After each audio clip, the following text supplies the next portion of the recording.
Many of us have observed with great sadness what has been transpiring in Guyana. It is more than 100 days since the people of Guyana went to the polls, and yet there is no declared result.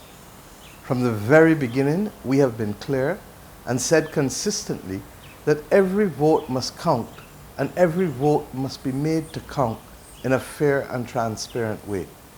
Regrettably, we have seen a level of gamesmanship that has left much to be desired and has definitely not portrayed our Caribbean region in the best light. This is definitely not our finest hour, and we must not shy away from that reality.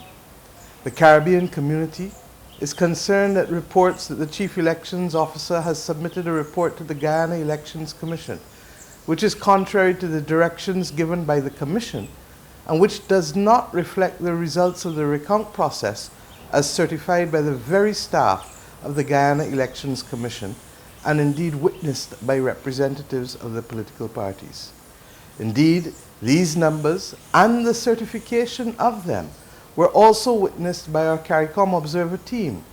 They traveled to Guyana in spite of the pandemic and the risk to themselves, and they scrutinized the recount process.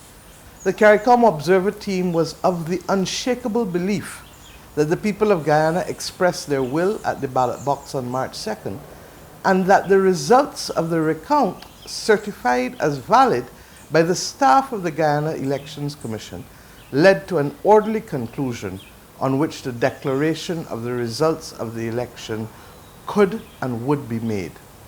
Therefore, we must ask, on what grounds and by what form of executive fiat does the Chief Elections Officer determine that he should invalidate one vote, far less over 115,000 votes, when the votes were already certified as valid by the officers of the Guyana Elections Commission in the presence of the said political parties?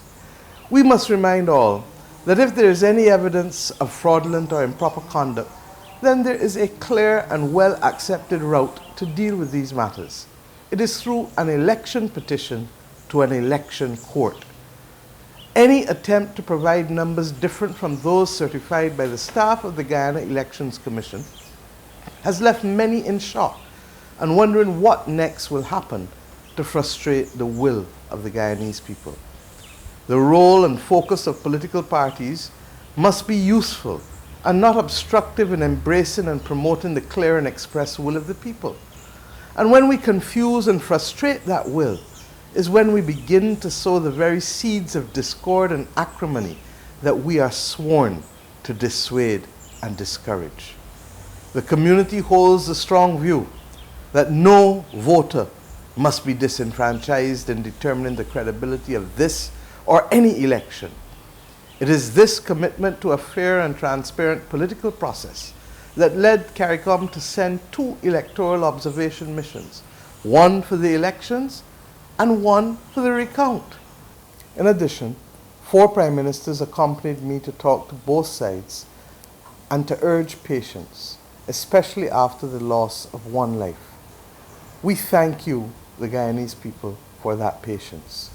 As you await the finalization of this process, we urge again that you be patient and that you be committed to the fact that no electoral process can replace the life of any Guyanese, or anyone for that matter.